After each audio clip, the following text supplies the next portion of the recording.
tous et bienvenue dans le Talk Show, l'émission qui ose enfin parler des choses. Et pour m'accompagner, un homme qui s'autoproclame le Léonard de Vinci des temps modernes parce qu'il a eu la mention bien au bac, mesdames et messieurs, François Descraques.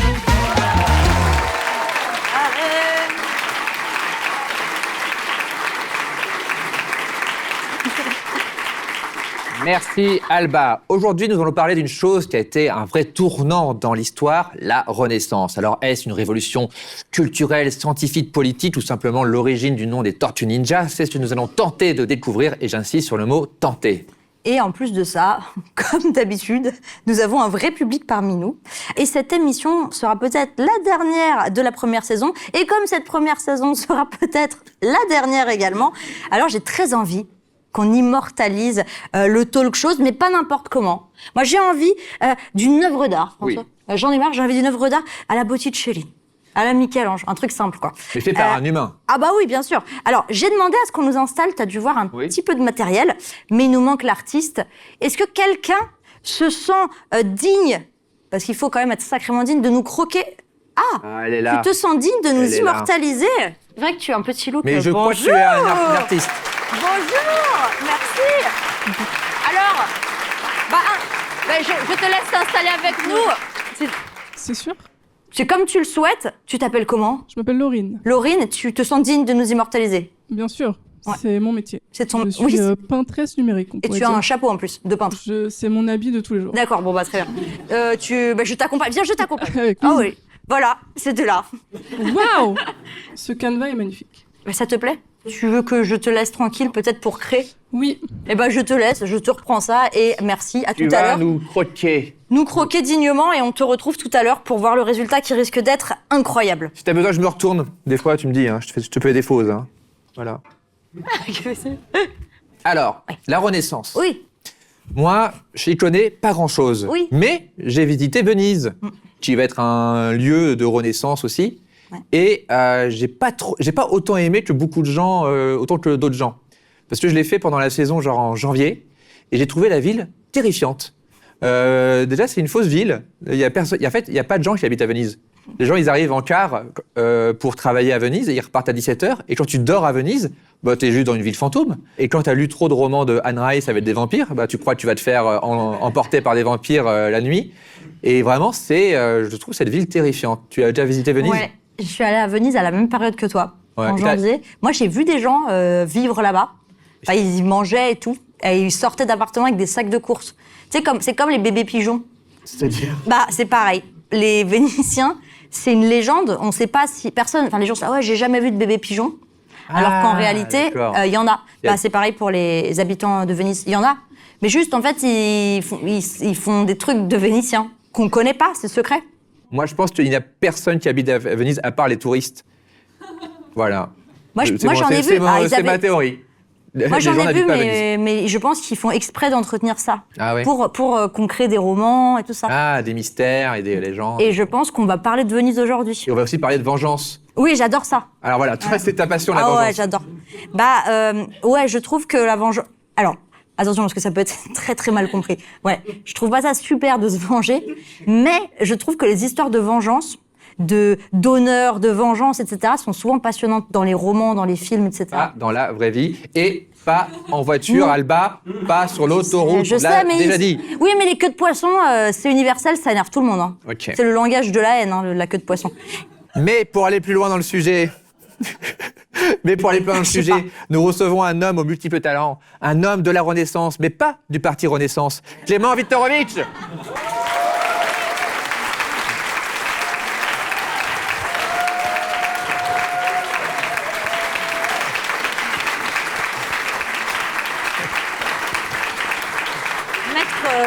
Maître Viktorovitch. Mais ma chère Alba, mon cher François, bonjour le public. Oh là là. Ça y est, ils sont conquis. Incroyable. Et l'était franchement, déjà. on n'a jamais eu autant de gens et je pense que c'est grâce À toi, Au thème. Au thème, voilà. Bien sûr. Voilà, à la Renaissance. principalement. Certains te connaissent déjà très bien, mais entre autres, tu es politologue, streamer, tu es aussi comédien maintenant, et surtout, tu es très gentil. Je te glisse des compliments, Clément, prends-les comme ça. C'est ton travail d'être gentil. J'essaye. En tout cas, c'est un taf pour beaucoup. Hein. Et quand on t'a demandé ce dont tu aimerais parler dans l'émission, au départ, tu nous as dit la guitare électrique. Absolument. ou la Renaissance. Ou Florence en l'année 1504. Oui. Précisément. Et on m'a dit que peut-être le thème était un peu étroit. Un peu étroit. Alors, c'est pour ça, en vrai, c'est ce qu'on va faire. Mais on le déguise. Alors, la Renaissance, c'est un prétexte, mais on est à Florence, on y est. Est-ce que tu peux nous expliquer un petit peu pourquoi ce thème te passionne ? Pourquoi la Renaissance globalement, mais pourquoi Florence cette année ? La Renaissance, moi, c'est une passion artistique avant tout. J'ai été... Il y a un syndrome, alors qui est en partie légendaire, qu'on appelle le syndrome de Stendhal. C'est le choc de beauté qu'aurait ressenti Stendhal en visitant Florence. Un choc tellement fort qu'il en aurait été pétrifié sur place. Et moi, j'ai un peu vécu ça. Alors, plutôt à Venise qu'à Florence. En quel mois tu étais ? Moi, j'y étais assez souvent. Ok. Mais en fait, il y a une manière de visiter Venise. C'est pour ça. C'est-à-dire que la première chose qu'il ne faut pas faire, c'est aller à Venise le temps d'un week-end en amoureux en se disant que la ville est romantique. Elle l'est, mais pas en un week-end. Non. Ouais. Venise, il faut y aller, il faut rester une semaine ou deux, il faut traiter ça comme une vraie destination, il faut se perdre, il faut pas suivre les sentiers touristiques. Il y a des quartiers avec des Vénitiens qui ne sont pas des légendes, par exemple Castello, qui est un quartier un peu excentré, où il y a D'accord. moins de choses à visiter et où, du coup, les touristes viennent moins. Et là, Venise est magnifique. Alors, j'ai fait partie... Je crois, anecdote, pardon, j'ai fait partie des gens qui ont eu l'occasion de voir Venise comme plus personne ne la verra aujourd'hui. C'est-à-dire, j'ai vu Venise avant l'invention des GPS.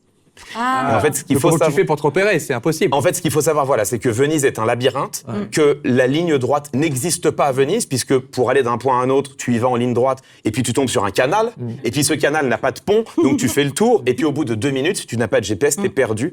Et en fait, moi, j'ai vécu Venise en m'y perdant pendant 2 semaines, ce qui est évidemment un peu terrifiant, parce que pour se retrouver, c'est vraiment compliqué, et en même temps, t'arrives dans des rues, des ruelles, des endroits complètement étroits, il y a personne. C'est toi qui m'as fait peur, en fait. Ça, c'est possible. Ça, c'est Il y possible. a un mec au loin, comme ça, Alors, c'est vrai, tu peux te cacher derrière des arbres et faire bouh. Ah bah là, tu c'est peux fini. faire ça, évidemment.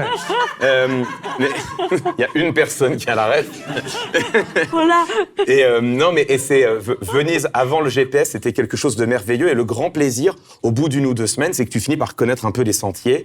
Et puis là, tu arrives à te repérer. T'es plus le nez sur ta carte comme ça. Et se balader dans Venise en ayant un tout petit peu conquis la ville, en s'y repérant alors que tu étais perdu quelques jours avant, c'est un plaisir qui est indescriptible et qu'on ne retrouvera plus, puisque aujourd'hui, bon, tu sors ton téléphone et puis tu te retrouves dans Venise. Moi, je me perds avec le téléphone. Hein. Alors ça, c'est une qualité, du coup, qui te permet de voir Venise comme il faut le voir. Donc non, moi, c'est une passion pour la Renaissance, à l'origine, pour la peinture de la Renaissance. Un de mes premiers chocs esthétiques, ça a été Botticelli, Bellini, ces peintres-là. Et puis moi, j'ai fait des études d'histoire, donc j'ai creusé un peu l'histoire de la Renaissance italienne, notamment des cités-États, et j'ai découvert, alors attention, que en 1504, à Florence, on y se est. trouve sans doute la concentration de génie la plus hallucinante de l'histoire de l'humanité. Plus que ici et maintenant ? Non, c'est la seule autre exception, D'accord, évidemment. ok. Non, mais quand on y réfléchit, en 1504 à Florence, vous avez Léonard de Vinci, qui vient de revenir à Florence parce qu'on lui a demandé notamment une peinture pour la salle de conseil du Palazzo Vecchio.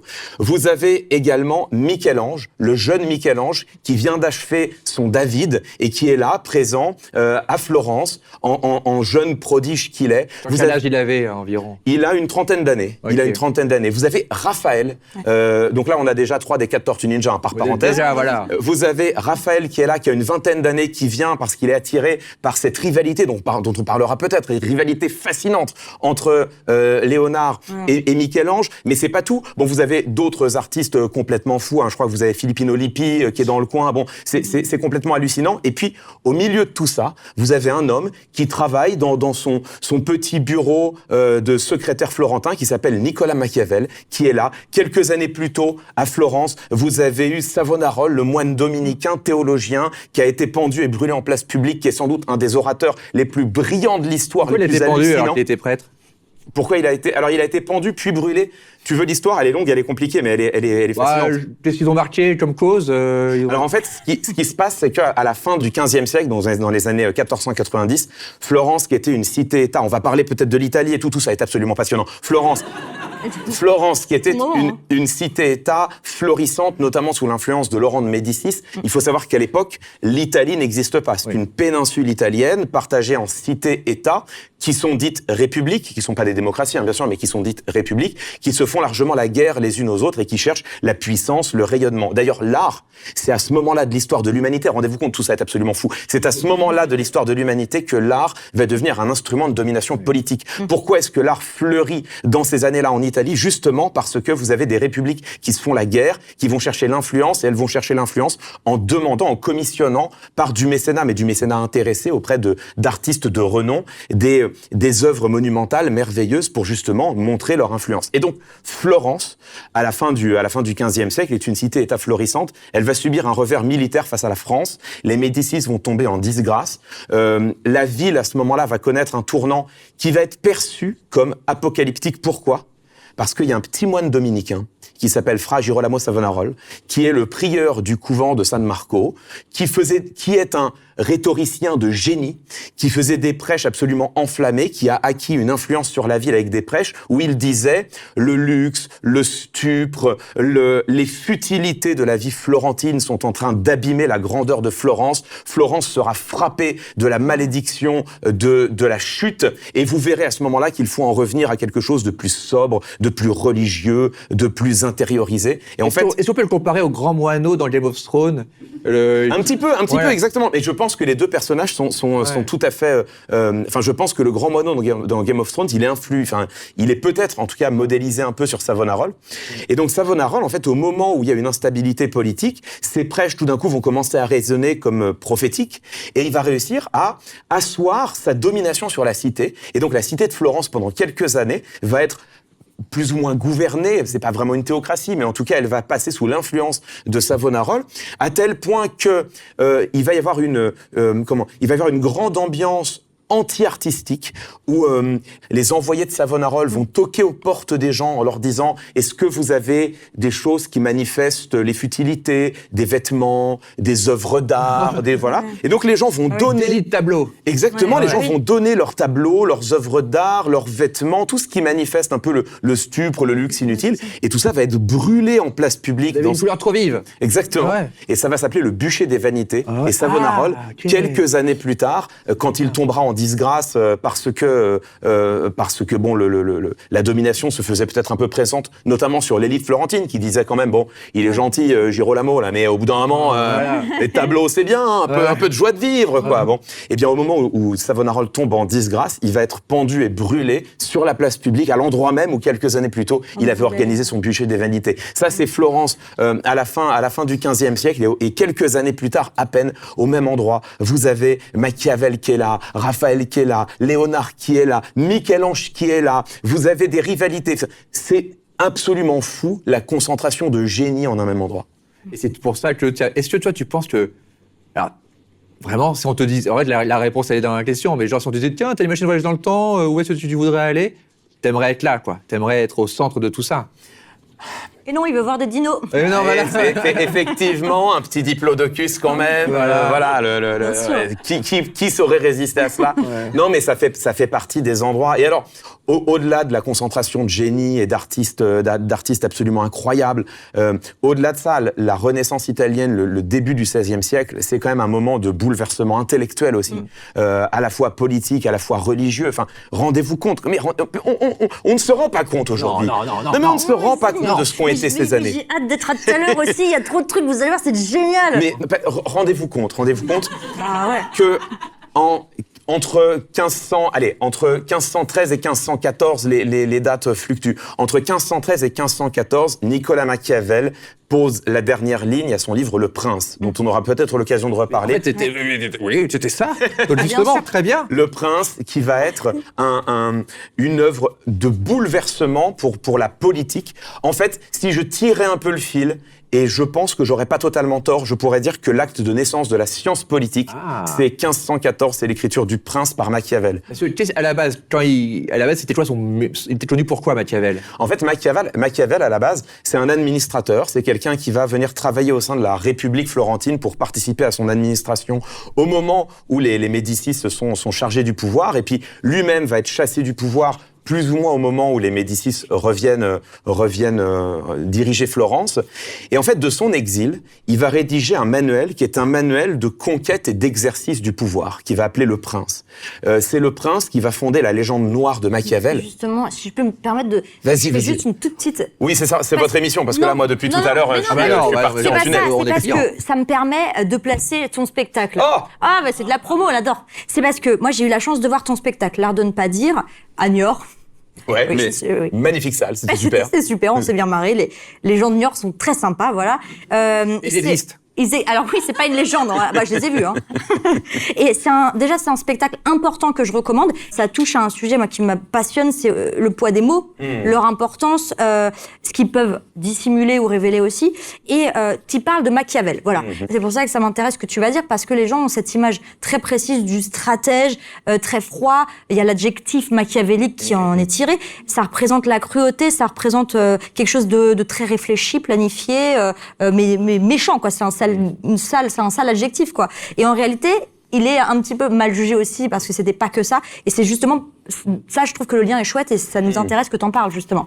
Oui, c'est la légende noire de Machiavel et qui est pas totalement fausse. C'est-à-dire que quand tu lis Le Prince, Machiavel te fait quand même l'éloge de la saloperie en politique. Hein. Il t'explique que, par exemple, César Borgia, qui était quand même considéré comme une des pires crapules de son époque, ce qui est pas tout à fait vrai, pas tout à fait faux non plus, mais lui, il t'explique, Machiavel, que César Borgia, c'est vraiment un très bon politicien parce que, par exemple, à un moment donné, il a trahi et assassiné sauvagement des personnes avec qui il était lié et qu'il avait besoin de trahir. Et Machiavel te dit, bah voilà, ça c'est très bien. Ça c'est très bien. Tu trahis, tu assassines sèchement quand t'en as besoin, ça c'est parfait. Machiavel te dit par exemple, quand tu viens de conquérir, c'est écrit dedans, hein, quand tu viens de conquérir une ville et que du coup tu veux ramener l'ordre dans cette ville. Oui, il je est vois, de... je vois, oui. Tu vois, c'est ça, Oui, bon, oui, ça, oui. ça peut arriver à tout le monde. Oui. Voilà, ça peut arriver un matin. Bon, t'as besoin, tu viens une ville est passée sous ta coupe et tu veux. Bon. Machiavel te dit, ce que tu fais, t'attends qu'il y ait un type qui fasse un truc, tu vois, il écrit un slogan à cab sur les murs, il insulte ta maman avec une pancarte, il vole une pomme, il y a un mec qui fait un truc, tu vois. Bon, celui-là, tu l'attrapes calmement, tu l'enfermes, tu le tortures, voilà, et puis tu l'assassines, mais alors sauvagement, hein, en place publique. Écrit noir sur blanc dans Le Prince. Parce que Machiavel te dit, si tu fais ça, tu vas passer l'idée à tout le monde de se révolter, ta ville est en paix, et toi tu es content, et ça c'est très bien. Donc ça c'est vrai, hein, ça c'est ce que Machiavel écrit noir sur blanc dans Le Prince. Un petit tuto de conquête. Un petit tuto de comment conquérir et exercer le pouvoir. Manipuler, ouais. En fait, il y a 2 points dans Le Prince qui sont moins connus et qui sont absolument passionnants. Le premier point déjà, c'est que on dit de Machiavel que c'est l'homme dont la morale est la fin justifie les moyens. Mais quand tu lis Le Prince, il y a un dernier chapitre auquel généralement les gens ne parviennent pas, hein, parce que c'est tout à la fin, bon les gens abandonnent avant. Dans le dernier chapitre, Machiavel t'explique que le plus grand malheur de l'Italie, de la péninsule italienne, c'est justement de ne pas être un État et d'être une succession de cités qui se font la guerre permanente. Et lui, il dit, ce qui cause les malheurs du peuple, c'est la guerre. Et d'après Machiavel, le salut du peuple italien viendra du fait qu'un homme parviendra à prendre le pouvoir dans une cité-État, puis à prendre le pouvoir sur toute la péninsule, à, par sa poigne de fer, instaurer la paix, et cette paix sera la récompense des Italiennes et des Italiens. Et donc Machiavel te dit non pas la fin justifie les moyens, il dit la fin justifie les moyens à condition que la fin soit bonne. Ce qui déjà est quelque chose d'un petit peu différent. Ouais, c'est pas pareil. Et puis surtout, ce que fait Machiavel, qui est une prouesse intellectuelle hallucinante, c'est que dans Le Prince, il analyse la politique à l'aune de la politique. Là où, jusqu'à présent, les manuels de politique, il y en a hein, qui préexistent dans le monde intellectuel occidental, mais les manuels de politique sont plutôt ce qu'on a appelé des miroirs du prince, c'est-à-dire des conseils donnés au prince et au roi au regard de ce que dit l'Église, au regard de ce que dit la chrétienté. Et donc, auparavant, la politique était lue à l'aune de la religion. Qu'est-ce qu'un prince devrait être qui soit conforme à ce que dit la religion? Machiavel dit, la religion, c'est très bien. C'est très intéressant, mais c'est pas mon sujet. Ouais. Moi, mon sujet, c'est comment prendre et exercer le pouvoir. Et Le Prince, c'est l'autonomisation de la politique par rapport à la religion. Et ce qui est fou, c'est que Machiavel écrit ça, c'est un bouleversement intellectuel. Il écrit ça en 1514. 3 années plus tard, en 1517, Martin Luther, lui, fait paraître ses remarques qui vont fonder la réforme luthérienne. Et Martin Luther, c'est aussi une révolution intellectuelle théologienne, théologique plutôt, théologique, c'est celle-ci, mais une révolution intellectuelle, ce que dit Martin Luther, c'est, bon, au fond, les pères de l'Église, Origène, Saint Jérôme et compagnie, C'était des théologiens, comme moi. Ce qu'ils ont écrit, c'est intéressant, mais c'est pas l'écrit inspiré de Dieu, comme le considère le catholicisme. C'est un écrit de théologien. Moi, j'abandonne toute cette littérature ultérieure et je me concentre seulement sur les évangiles qui, eux, sont la parole de Dieu. Et ça va être la réforme luthérienne. Et bon, moi, je suis pas croyant, je suis a fortiori pas chrétien, mais je trouve que dans un cas comme dans l'autre, il y a cette capacité à opérer une révolution intellectuelle. C'est-à-dire quand même, les gars, ils se dressent, ils regardent tout leur passé intellectuel, et les yeux dans les yeux, ils leur disent « Vous avez tort, les gars ». Machiavel qui dit « Vous qui prétendiez analyser la politique à l'aune de la religion, vous êtes des crétins, c'est pas comme ça que ça marche ». Martin Luther qui dit « Vous qui considérez que la parole de Jérôme, d'Origène, vaut celle de Dieu, pas du tout. C'est des types comme vous et moi, et ils ont le droit d'avoir tort, et j'ai le droit de le dire ». Et moi, je suis absolument passionné par ça, par cette prouesse intellectuelle d'envoyer balader tout un passé, et en plus, ils ont raison. Je sais pas si Martin Luther a raison, mais en tout cas, il y a une réflexion intellectuelle complètement folle et ça se passe là en quelques années. C'est exceptionnel. C'est le meilleur moment. Voilà. Moi, boire une bière avec Machiavel, Martin Luther et aller traîner dans les pattes de Raphaël, Michel-Ange, moi je trouve ça sympathique. Ah bah écoute, Vous faites quoi Voilà, j'ai endormi tout le monde. Pardon, fallait pas venir, désolé. Non, au contraire. Vous êtes content. Mais Ah oui, voilà, regarde.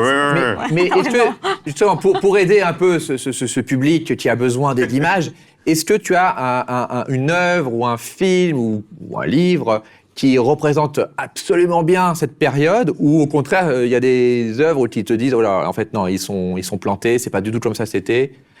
Tu veux dire une œuvre contemporaine ? Ouais, quelque chose de accessible, quoi. Alors, Une BD, quoi. alors, Un tweet.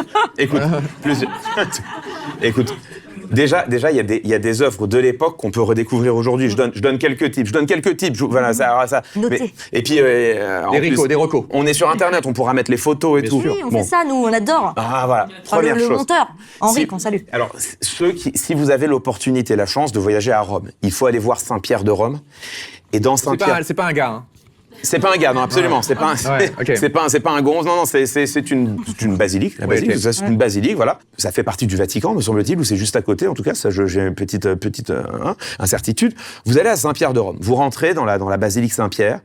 Vous tournez tout de suite vers la droite, immédiatement. Et là, dans la première alcôve à la droite, vous allez voir la Pietà de Michel-Ange. Oui. Ouais. Sculpture exceptionnelle. Moi j'ai été voir la Pietà de Michel-Ange, je suis resté 1 heure devant hypnotisé.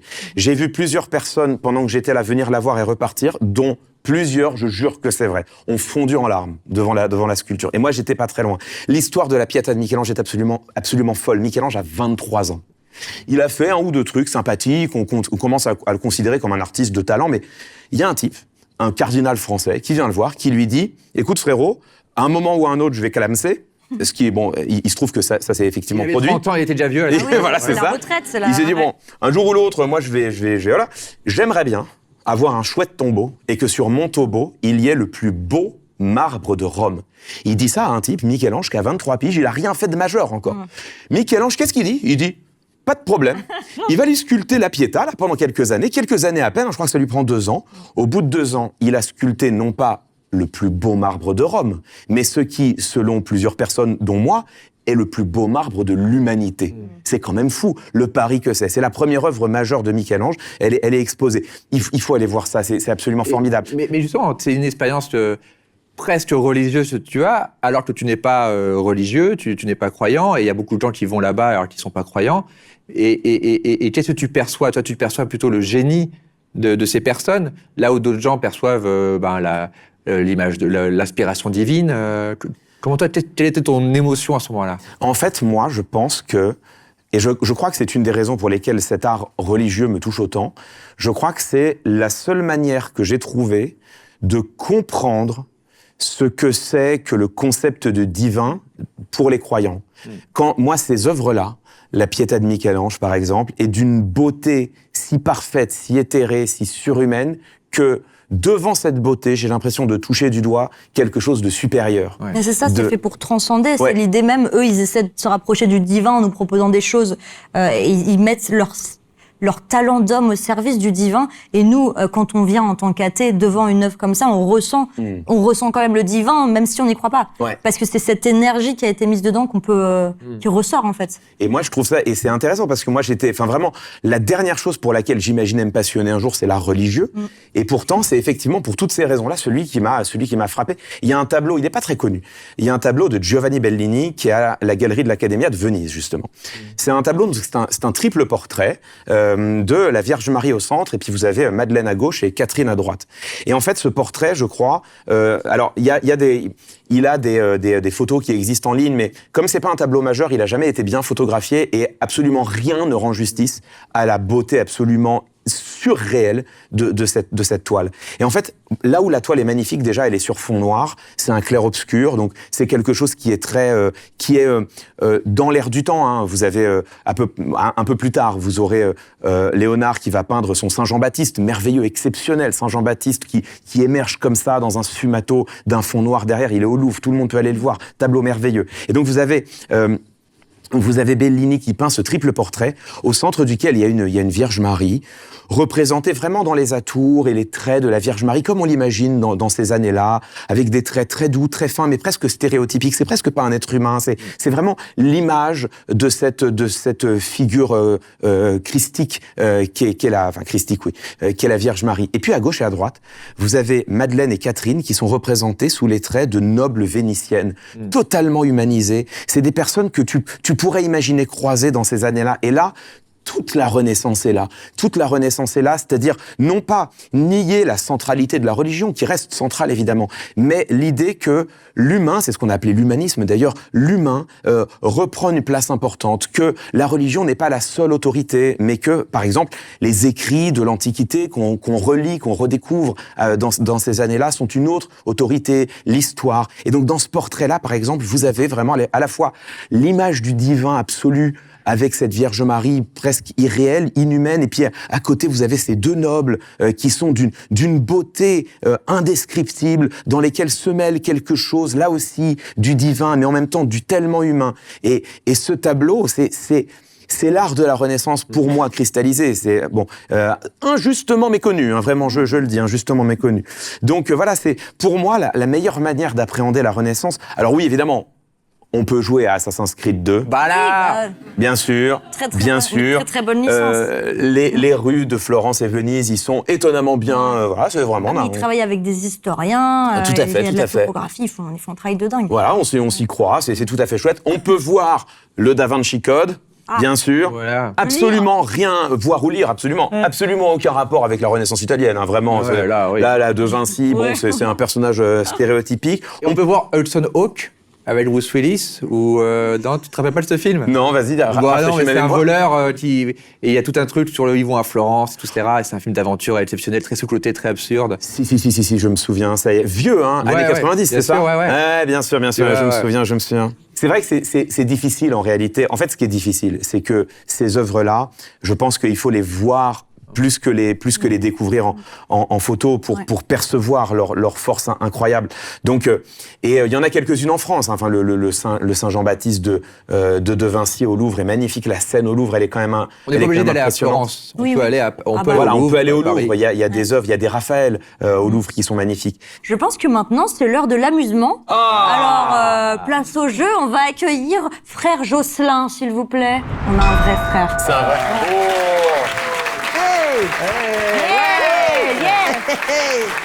Back it up, woo! Incroyable. Oh là là! Frère Jocelyn! Bienvenue dans le jeu Devine la torture!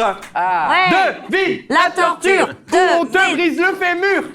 Devine la torture! Où on te brise le fémur! Plus fort! Devine la torture! Où on te brise le fémur! À toi, François! Devine la torture où on te brise le fémur. Quand je dis tort, vous dites ture! Torture! Torture! Super! Je suis le frère Jocelyn et nous allons jouer au jeu Devine la torture, le jeu qui consiste à deviner les tortures. Je vais donc jouer avec mes 3 amis ici présents et d'abord je vais leur donner un petit menu de la torture. Aïe. Alors, Oh. je vous ai préparé ceci. Génial. Ah. Donc on a des noms de torture. Voilà, vous avez des noms de tortures. Je vais prendre la 6. Et vous allez devoir choisir de manière successive laquelle vous avez envie de deviner. Et la première personne qui aura 3 points, elle aura gagné le droit de ne pas être torturée, par exemple. Voilà. Ok. Ah ouais, d'accord. Ok, Voilà, carrément. c'est ça. Ok. Carrément. Donc Qui on va commence commencer par le meilleur animateur du talk shows. Donc Alba, tu peux y aller. J'ai hyper envie de prendre la fille du boueur. La fille du boueur. Alors, à ton avis, tu as le droit d'être inventive. C'est dur. Qu'est-ce que la fille du boueur? Déjà, qu'est-ce qu'il y a à boire? Ouais, alors j'imagine que c'est en rapport avec la boue. Donc moi je pense que on remplit par tous les orifices le corps des personnes avec de la fange et on regarde. Voilà. Très bien. C'est déjà pas mal. ok. Franchement, c'est déjà pas mal. Belle inventivité. Alors, en vérité, vos pieds, vos mains et votre tête sont positionnés dans les trous à cet effet.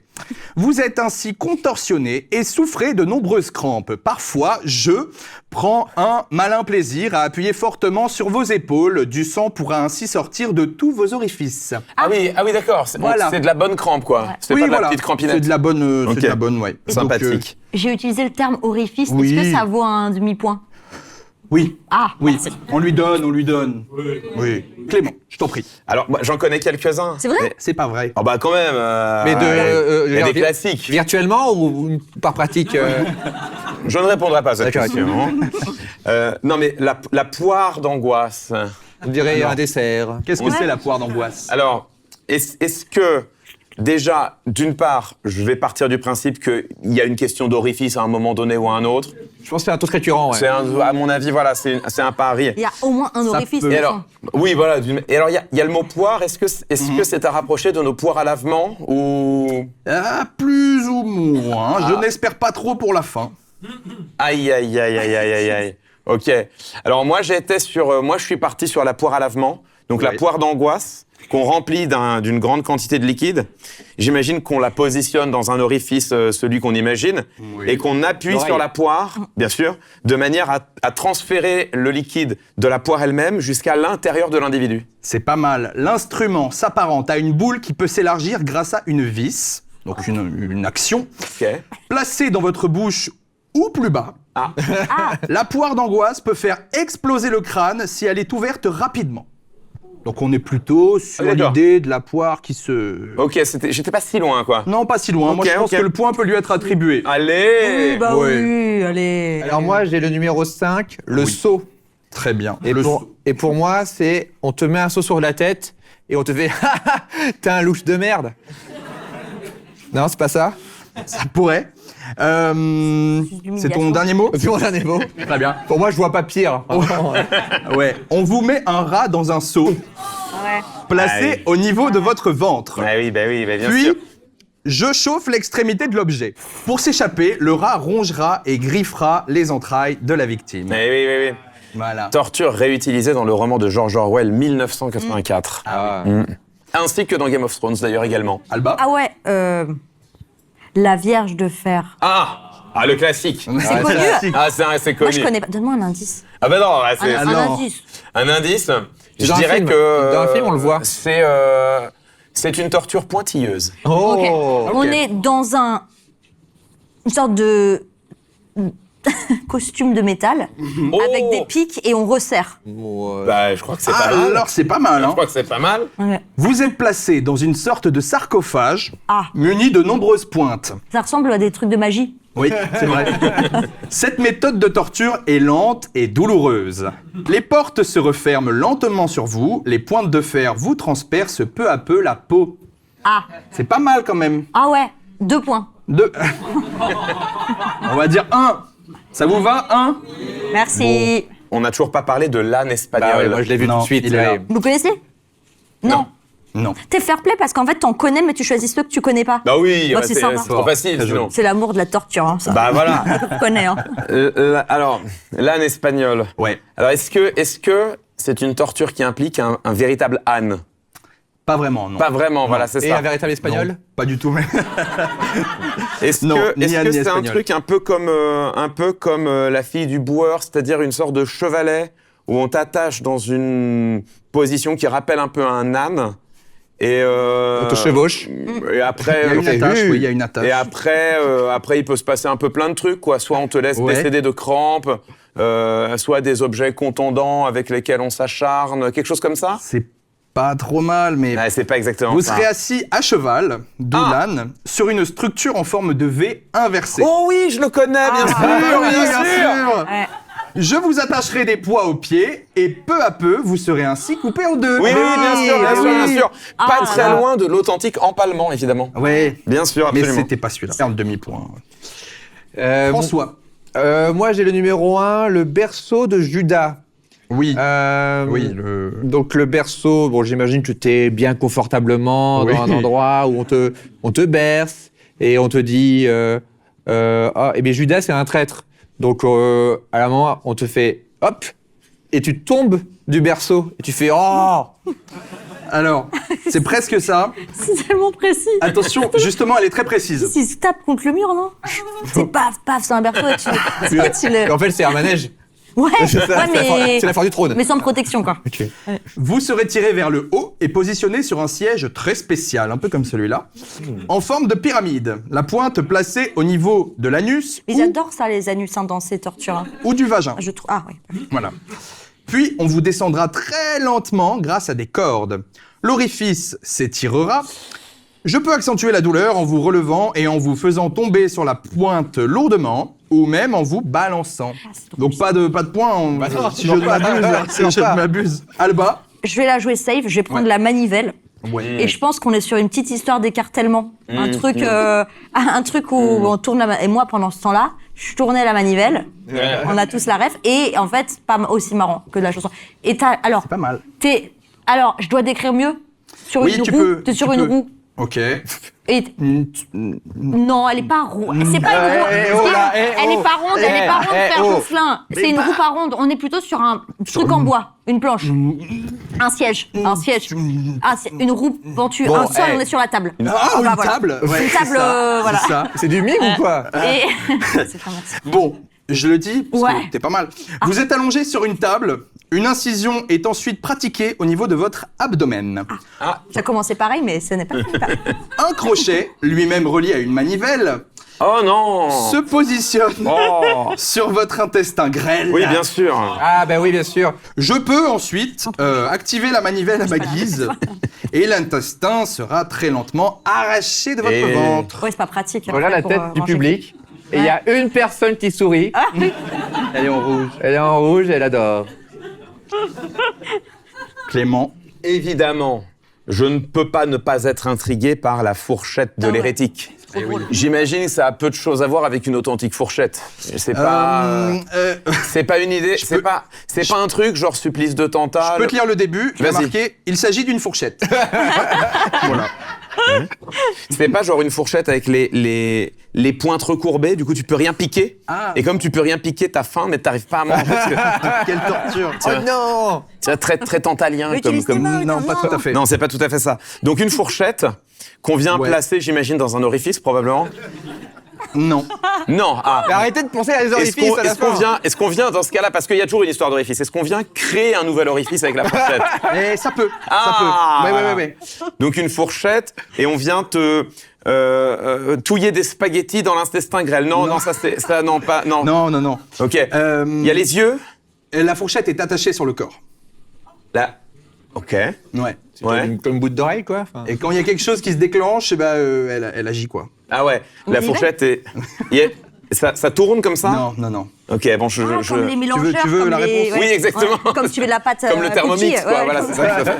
Ça vient te thermomixer quelque chose. Ouais, c'est ça. Ok. Il s'agit d'une fourchette avec des pointes aux deux extrémités qui est attachée autour de votre cou. Ah oui, je le connais. voilà, Mais il oui, le bien connaissait. sûr. Attends, alors, pour l'instant, j'ai pas. Afin que les pointes comme ça. touchent la gorge et le sternum. Oui. Le but de ce petit outil, vous priver de sommeil. Mais oui. Bah oui. Pourquoi Si vous vous endormez, les pointes vous transperceront Attention. lentement Ouais, la ouais. chair. Et si on dort la tête un peu vers le bas? c'est ok. Oui, comme ça. Bah ouais, comme ça. Non, mais je crois qu'il se débrouille pour que Ouais. tu vois, Si. tu Oui. puisses pas, tu vois. De toute façon, quand on te fait ça, c'est souvent pas. Enfin, tu vas être tout seul chez toi. Ouais, voilà. T'as pas le choix, quoi. Pas le choix. C'est très bien, mais. La dernière pour François. Le taureau d'airain. Ah. Taureau d'airain. Ouais. Je crois que t'es dans un taureau, déjà, mais en taureau en airain, donc en métal.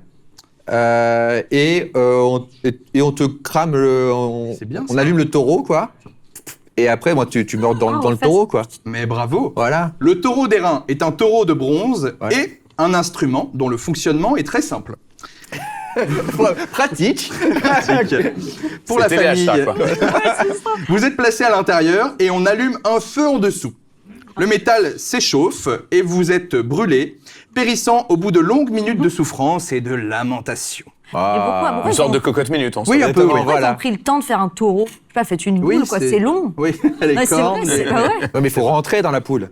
Bah non, une boule. Une boule. Oui, voilà. Une boule, tu Oui, fais- t'as pas d'imagination, c'est à la Renaissance. Il Il faut que ce soit graphique aussi. Ouais. Faut que ce- Ouais. Sinon, c'est Ouais, pas festif. d'accord. Bah oui, voilà. Ça, c'est pas Tout drôle. le monde s'emmerde. Quand t'as le taureau qui arrive, les gens sont là genre le taureau. Bah oui, Tu vois, c'est pas là. T'as envie d'emmener, c'est sympa. t'as envie d'emmener tes enfants voir le taureau. Bah bien sûr. Mais voilà, exactement. Voilà. Ah. Alors, je ramasse vos petits menus.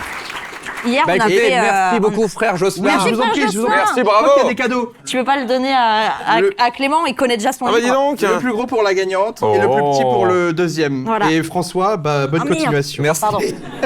Merci. Père Jocelyn. Père Jocelyn. Eh bien, je suis ravie. Je l'ai déjà. Voilà. Oh. Je montre ce que c'est. C'est Logocratie de Clément Viktorovitch. Qui est... Oh là c'est là. marrant parce qu'il est là.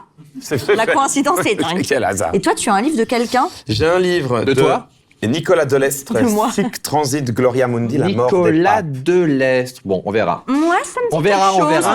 Ça me dit quelque chose. Mais Y pour aller aurait-il plus loin dans le une sujet, subtilité justement, nous recevons un expert de la mort qui tue, Nicolas Delestre. Allez.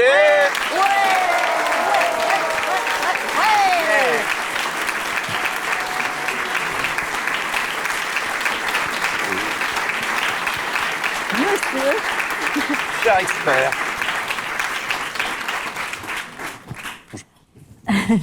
Merci beaucoup Nicolas d'être avec nous. Alors là, on parle de la Renaissance et c'est vrai qu'il y a un thème qui revient sans cesse depuis le début de l'émission, la mort. Voilà. Toi, tu es spécialiste de la mort, Nicolas, et est-ce que tu peux nous expliquer un petit peu en quoi consiste ton métier? Parce que ce n'est pas seulement, enfin, c'est global ce que je dis, tu es spécialiste de la mort, mais plus en détail, ce que tu fais et ce qui t'a amené à t'intéresser à ça. Alors moi, je suis spécialiste en préservation de la dépouille humaine et je dirige les centres de formation Thanatopraxie AFIT. Et je suis expert associé du laboratoire de l'École nationale supérieure de police. Donc ma spécialité à moi, c'est le corps mort avec des problématiques, donc les personnes qui sont décédées dans des causes extrêmes, et c'est les corps anciens, la momification. Donc du coup, voilà, et puis je travaille également donc sur tout ce qui est autour des analyses pour l'identification des corps.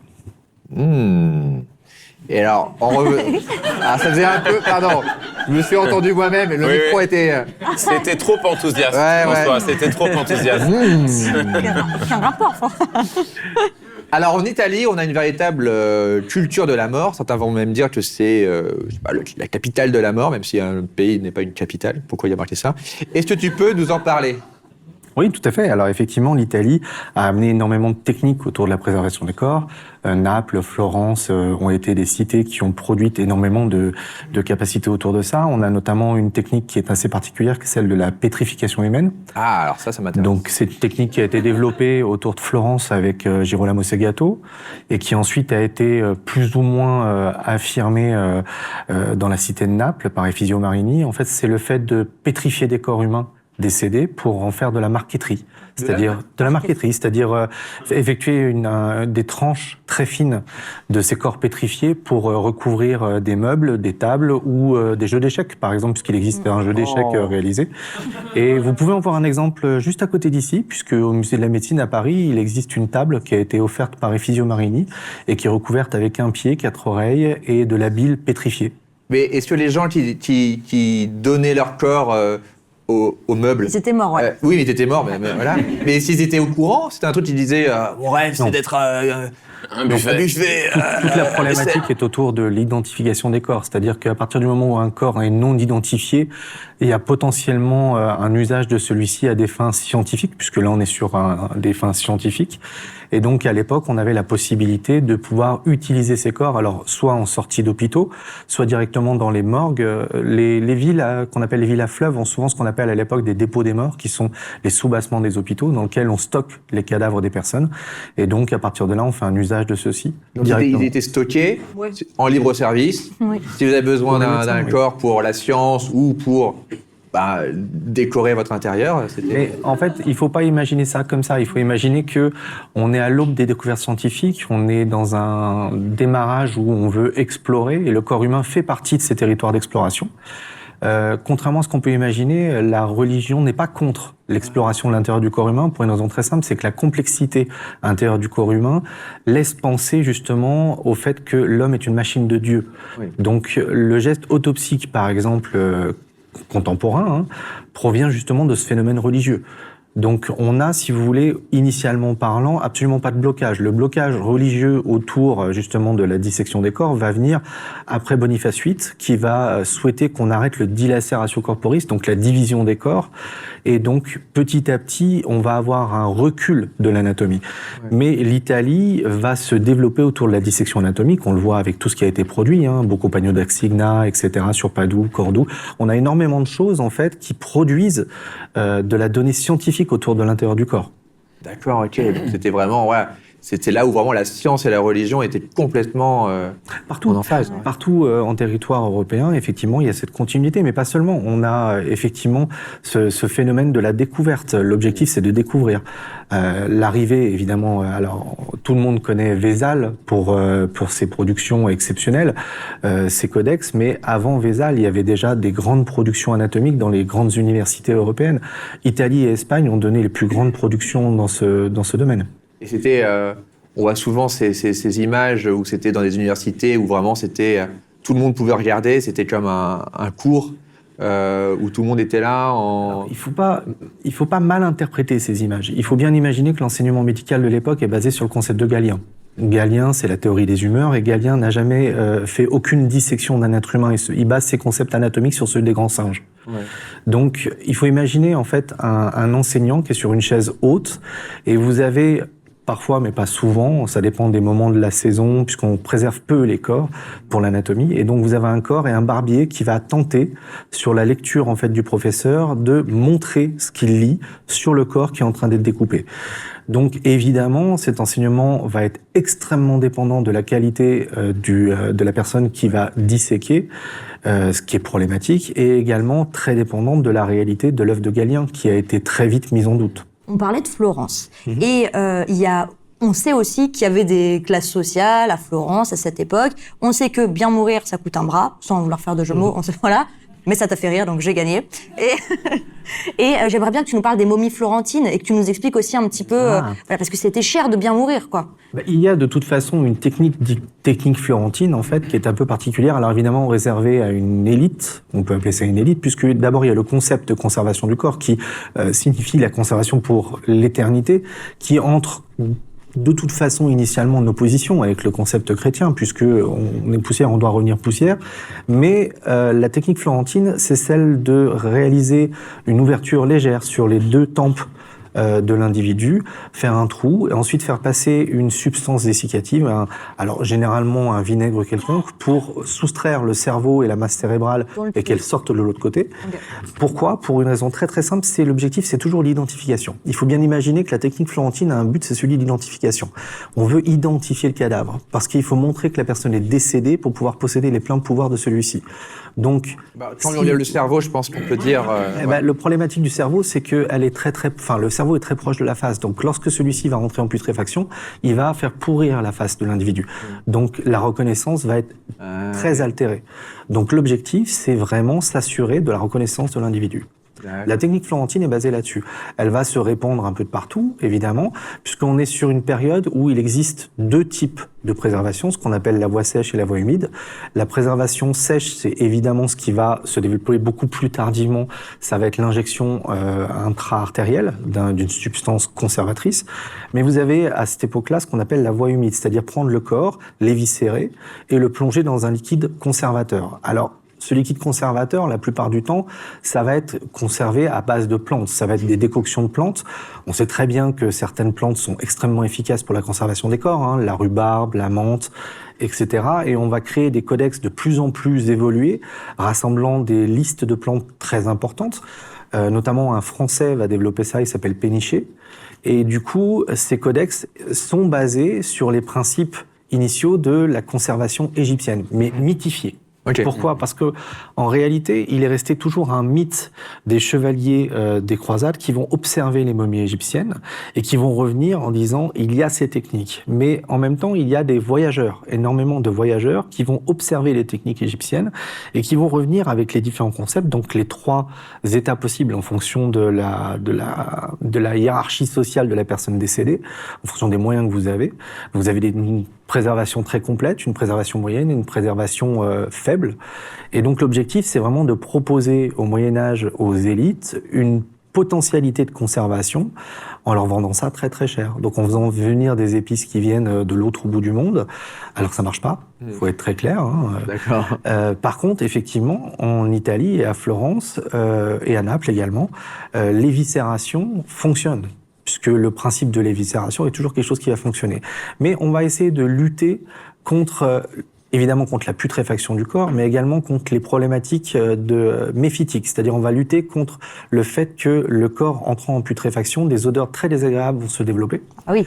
Et donc, pour cela, on va donc sécher les corps, les éviscérer, et on va introduire dans des trouées, donc des trous qu'on va réaliser sur la dépouille, on va introduire des herbes de Provence, de l'ail ou tout ce qu'on peut imaginer. Ce qu'on aime bien, en fait. Voilà, pour pouvoir éviter en fait l'odeur. L'équivalent d'un pot-au-feu, en réalité. C'est ça, d'un rôti de porc. Mais voilà, mais effectivement, l'objectif c'est ça. Alors c'est pas de supprimer l'odeur, c'est de ralentir un maximum. Ouais. Et ce serait dommage de sentir meilleur après la mort qu'avant la mort. Mais ça devait être le cas de beaucoup de gens. Je préfère mort. siècle. Mais l'Italie est le berceau en fait de la préservation des corps, puisque en tout cas contemporaine. Effectivement, toutes les techniques qui sont utilisées aujourd'hui, d'ailleurs en thanatopraxie, proviennent d'Italie. Elles n'ont quasiment pas changé. Là, on parle de gens qui sont déjà morts, mais si on veut provoquer la mort, avec quel type de poison tu penses à cette époque on pouvait le faire? Parce que si c'est pour rendre un service... Ah non, mais alors... c'est pour un ami, hein. C'est pour un ami, bien sûr. C'est quoi le top 3 des poisons de l'époque? Alors, il faut bien l'imaginer. Alors, si on prend aujourd'hui ce qu'on appelle la toxicologie. La toxicologie, c'est l'analyse des poisons. Elle est basée sur un principe d'échelle qui s'appelle la DL50. La DL50, en fait, c'est la dose létale pour 50% d'une population étudiée vis-à-vis de la mort de ceux-ci. Donc, pour donner un exemple, on prend une population de rats ou de quelque espèce que ce soit, on leur donne une quantité de poison en fonction de leur poids, et donc à partir du moment où 50% de cette population est décédée, on va déterminer ce qu'on appelle la DL50, qui est la codification des poisons. Cette codification, cette échelle de poison va de 0 à 13. Le plus faible en termes de poison, c'est l'eau, puisque ça reste un poison, mais du coup, c'est l'eau. Pardon? Tout à fait. Il y a des gens qui meurent chaque année empoisonnés par de l'eau. Oui, mais de l'eau... Ils boivent pas de la cristalline, quoi. Voilà. Pas du tout. Non. L'eau est un poison en surconsommation et autres. Ah oui. On peut tout à fait décéder par de l'eau. Il faut boire combien de bouteilles? Ça dépend du poids. En fait, c'est tout l'intérêt de cette DL50. La DL50 est une échelle qui dépend la quantité de matière à absorber pour mourir face à son poids. D'accord. Donc, en fait, vous avez l'eau qui est le plus bas. Le top du top, évidemment, ça va être la toxine botulique, où il faut une très très faible quantité pour en décéder. Et du coup, petit à petit, au milieu, vous avez énormément de choses. Si on prend les poisons de l'époque, il faut bien imaginer que la Renaissance italienne a amené une chose totalement novatrice, c'est le fait que, avant elle, le poison était utilisé de façon unique. C'est-à-dire qu'on ne mélangeait pas les poisons et on ne savait pas que la toxicité du mélange de plusieurs poisons pouvait être augmentée. C'est-à-dire que, par exemple, on donnait de l'arsenic, on donnait de l'aconite, on donnait de l'if, on donnait plein de choses, il n'y a pas de problème, ça fonctionnait, mais sauf que le taux de létalité est inférieur que sur certains mélanges. Et du coup, par exemple, si on prend certains poisons de l'époque de la Renaissance, comme le aqua tofana, qui était un des poisons les plus célèbres, en fait, on mélange en fait du plomb, qui a une DL50 qui est assez intéressante, puisque du coup on est autour de 20 par kilo, donc c'est 20 mg par kilo, donc on arrive à tuer quelqu'un de façon assez rapide. On prend de l'arsenic. Alors l'arsenic, pour une personne de 70 kg par exemple, il faut à peu près 53 mg, donc c'est assez faible. On mélange ça avec de l'aconite et vous obtenez en fait ce qu'on appelle justement l'aquatofana. L'aquatofana, elle a une particularité parce qu'il ne faut pas imaginer les poisons comme quelque chose qui doit agir immédiatement. Oui, parce que tu te fais cramer tout de suite. Oui, il y a ça. Tiens, prends et ce surtout, verre. il faut passer de façon totalement inaperçue. Ah ouais. Donc vous allez prendre une substance qui va reproduire en symptôme quelque chose de courant. Voilà. En l'occurrence, l'aquatofana, sa spécialité, c'était reproduire les symptômes du choléra. Oui, c'est ça. Et du coup, en fait, vous allez, l'aquatofana, il va falloir 3 prises. Une première prise va vous donner, en fait, certains effets classiques, donc la somnolence, la fatigue extrême, le truc standard. La deuxième va vous donner une dysenterie profonde et la troisième va apporter la mort. Mais vous aurez eu les symptômes liés au choléra. Et donc ça le va gars passer pourra dire totalement inaperçu. ah, Bah, il arrive et il constate les symptômes du choléra. c'était le choléra. Exactement. Malin. C'est le principe. Et du coup, en fait, la plupart des poisons naissants à l'époque sont des poisons combinés. Parce que il existe, alors vous parliez de Venise tout à l'heure, c'est extrêmement intéressant, parce qu'il existe ce qu'on appelle la confrérie des 10. Ah, justement, La j'allais te confrérie des demander, 10, en fait, c'est un rassemblement en fait, d'empoisonneurs officiels qui se trouvent à Venise et en fait qui vont être payés sur certains contrats pour empoisonner à travers toute l'Europe et le bassin du Moyen-Orient. Donc quand on les voit, qui disent bonjour, je serai votre cuisinier. C'est un peu secret quand même. Alors, elle est plus ou moins secrète puisque des contrats étaient passés par toute l'Europe. Tu peux dire, ces gens-là. je vous connais, vous êtes empoisonneur, j'adore ce que vous faites. Ah non, oui. ils produisaient le poison et du coup ils envoyaient des personnes pour réaliser l'acte. D'accord. ok. L'objectif c'était que le poison soit le plus indolore et inodore possible. Donc vraiment c'était de passer inaperçu. Mais cette confrérie des 10 ça a évolué pendant très longtemps puisqu'elle est née au 16e, entre le 15e et le 16e siècle. Et puis vous avez tous les codex liés à l'empoisonnement puisque des écoles d'empoisonneurs existaient, notamment le Natura de 1590 qui a été produit donc à Palerme, qui est une des références de l'empoisonnement, qui combine en fait tous les types d'empoisonnement. Mais la toxicologie en elle-même a vraiment évolué à partir du 19e siècle lorsqu'elle a commencé à être analysée. Alors, on souhaite tous d'avoir une mort rapide. Et c'est pour ça qu'on aime les questions rapides d'Alba. Les questions rapides là-bas. 3, 2, 1, Alba. Clément, ça va? Ouais. Nicolas, vodka arsenic ou gin toxine botulique? Gin toxine botulique pure. François, si j'avais un accident très grave qui m'avait totalement immobilisé, que j'avais perdu l'usage de mes bras, de mes jambes, et que, coïncidence, suite à une infection de la glotte survenue quelques jours avant, j'avais également perdu la parole, mais que, bonne nouvelle, j'arrivais à plus ou moins me faire comprendre en mimant avec mes moignons restants, bien que je ne sache mimer que des insultes ou des choses un peu racistes, est-ce que tu aurais osé choisir une autre co-animatrice? Non. D'accord. Clément, relation toxique ou collation toxique? Collation toxique, évidemment. Nicolas, le taureau des reins, c'est vegan? Non. François, Renaissance ou René la taupe? René la taupe. Clément, doit-on séparer l'homme du toxicologue? Ça dépend de la toxine utilisée. Très bien. Nicolas, pour une petite soirée entre ennemis, un conseil poison. Potassium. C'était trop C'est arrivé rapide. trop vite. C'était beaucoup C'est trop arrivé rapide. trop vite. T'as pas assez réfléchi. Et la dernière, François, les assassinats, c'était mieux avant? Bah, dans Assassin's Creed, ouais, c'est plus stylé quand tu fais ça en sautant d'un bâtiment. Voilà. Merci beaucoup. Ok, merci à toi. Ouais. Est-ce que notre artiste a fini? Oui. Je peux m'avancer? Oui. Très bien, j'arrive. Alors, Est-ce que tu nous permets... J'ai fait Incro- regarder avant tout le Ah monde. putain, j'ai vu avant, c'est incroyable. Je fais ça hyper vite fait, bien sûr, donc excusez-moi. Alors c'est pas ce n'est terrible, parfait. hein, voilà, j'exagère, c'est pas top, disons, J'ai ça se voit mis, que c'est voilà, fait vite fait. À peine 10 minutes. Ouais, À peine 10 minutes, donc voilà. oh, tu veux le montrer? Ah, tu veux le montrer? Je montre à vous, oui, déjà. montre, regardez, attends. C'est incroyable, je vous le montre comme ça. On va le mettre en C'est grand. vous. Mais t'as fait ça là? Oui, en 2 secondes, oui. Oh, ouais. Vraiment, Et pour de vrai? Oui, oui, François, merde, désolé de. tu poses trop de questions, regarde et dis Mais que c'est t'es bien. trop forte. Ah oui, c'est un génie, c'est une artiste, elle avait un chapeau à plumes. Ah oui, c'est Bah évident. Normal. C'est mon métier. Oh wow. Bah, bravo. Bravo. Merci Laurine, c'est incroyable. C'est incroyable, Laurine. S'il vous plaît. Bah ouais, c'est génial. Laurine. On va l'accrocher. On peut te retrouver où? Oui, bien sûr. Vas-y, fais Sur, ta promo à fond. Bonjour. Sur Instagram, Laurine Kirk. Art. Oui. Bonjour. C'est On moi. mettra Laurine Kirk. C'est moi. C'est moi. Et Merci. sur TikTok. Et sur Twitch Ouais, aussi. et sur Twitch. Abonnez-vous. Elle fait J'ai des besoin dessins. d'argent. Très très bien. Ah bah merci. Merci Laurie. beaucoup. Merci Laurie, c'est génial. C'est la fin de notre émission, mais avant qu'on se quitte, j'aimerais faire un dernier jeu rapide et pour ça j'ai besoin d'un gars sûr. Un gars que j'ai appris à apprécier après toutes ces émissions, c'est Antoine.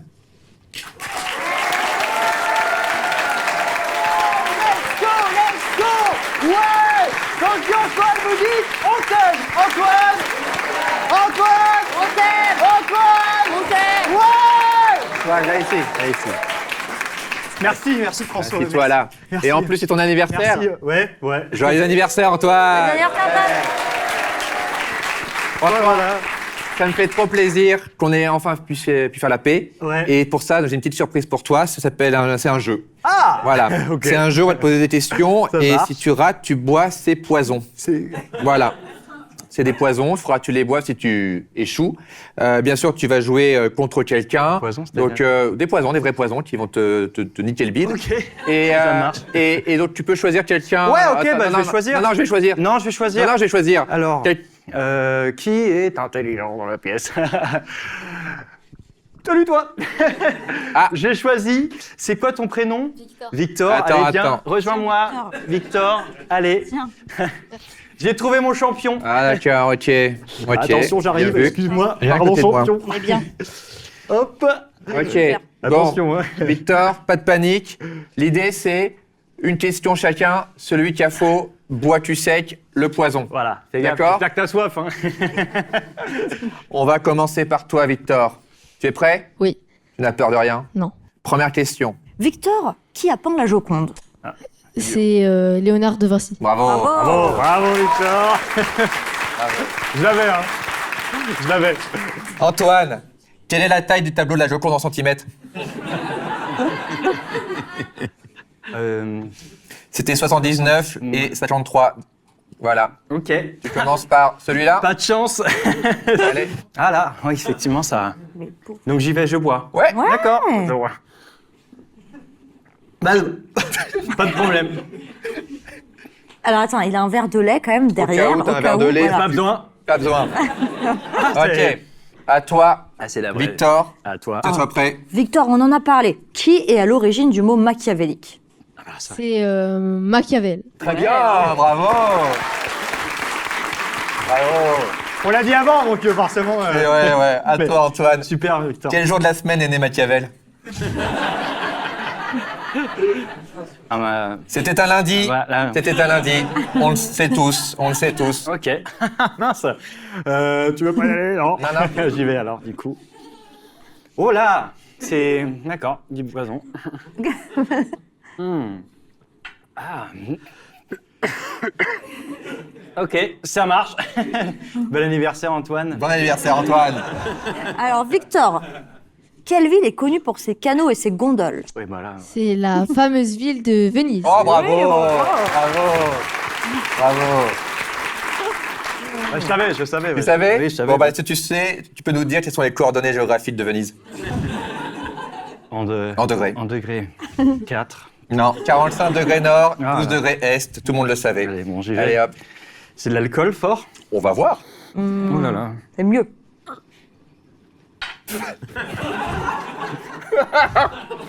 Sentir.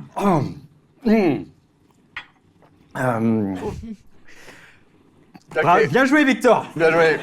Bien joué, Victor. Attention maintenant, Victor. Difficile. Question très difficile. Quel pays est en forme de botte? Bon, à un moment donné. L'Italie. Bravo,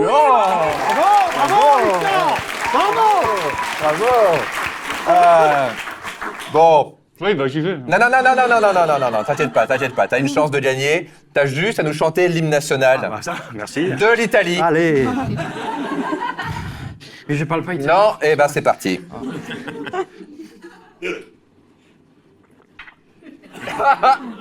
Mais j'ai mis quoi non. Non, mais enchaîne, c'est Ok, bon. d'accord. Pas de- Une petite dernière. Une dernière. Que mangent les tortues ninja? Je sais même pas. Quel est leur plat Ah, préféré? mais des pizzas? Ouais. Oui.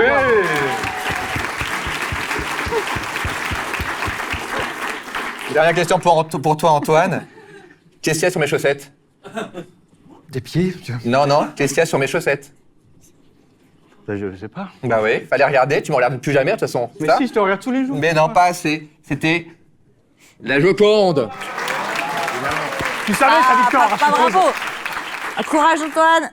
Voilà. Ça va. Peut-être prendre le lait, là. Oh. Peut-être prendre le lait. Écoute, on remercie Victor. Bravo, Victor. Super, Victor. Allez, et on remercie Antoine, son anniversaire.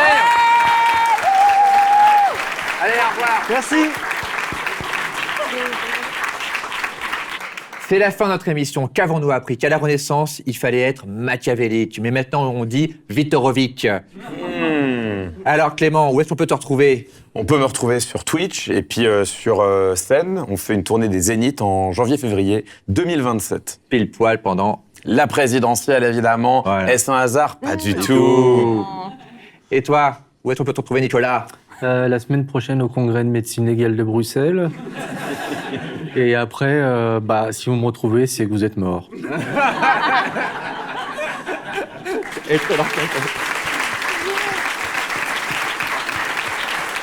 Et pour clôturer cette émission, je vous propose qu'on écoute une artiste de la Renaissance. Elle a plein de talent, elle est animatrice de talk show, elle est dresseuse de chiens malins, mais avant tout musicienne et chanteuse, ma compa Alba.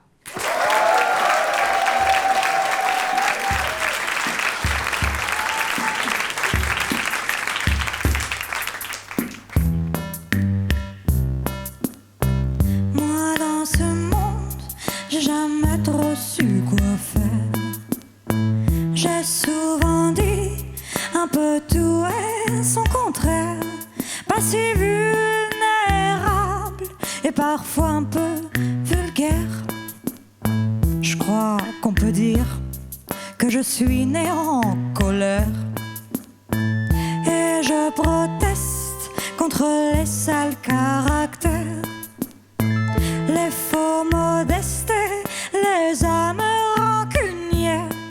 Moi je déteste quand on regarde en arrière. Y a beaucoup de gestes qui me mettent bien en colère. J'ai jamais trop aimé les cons, tous ceux qui vivent pour l'ovation. J'ai jamais su comment bien pardonner à tous ces chiens qui me font aboyer. Moi dans ce monde, j'ai appris à vous distraire. J'ai souvent fait un peu tout et son contraire. Quand je suis amère, c'est toujours involontaire. C'est éphémère, car ma colère est sincère. Je suis courageuse, mais je n'ai pas fait la guerre. Je suis orageuse et j'ai du mal à me taire. Si on m'énerve, ça devient spectaculaire. Je crois qu'on peut dire que je suis né en colère.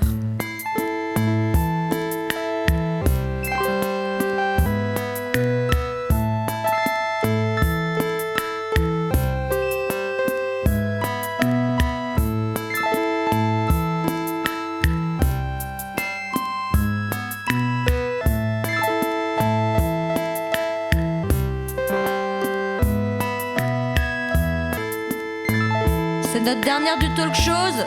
On voulait remercier tout le monde et j'invite ceux qui veulent me rejoindre sur scène.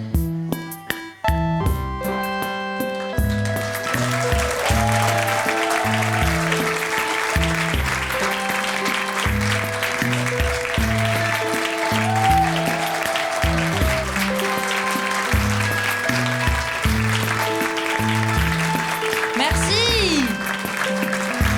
Donnez de l'argent.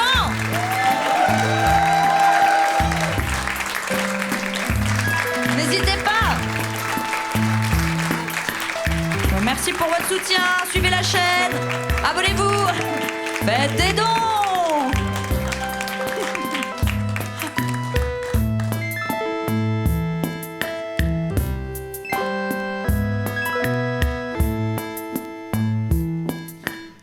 Merci Alba. Merci à vous.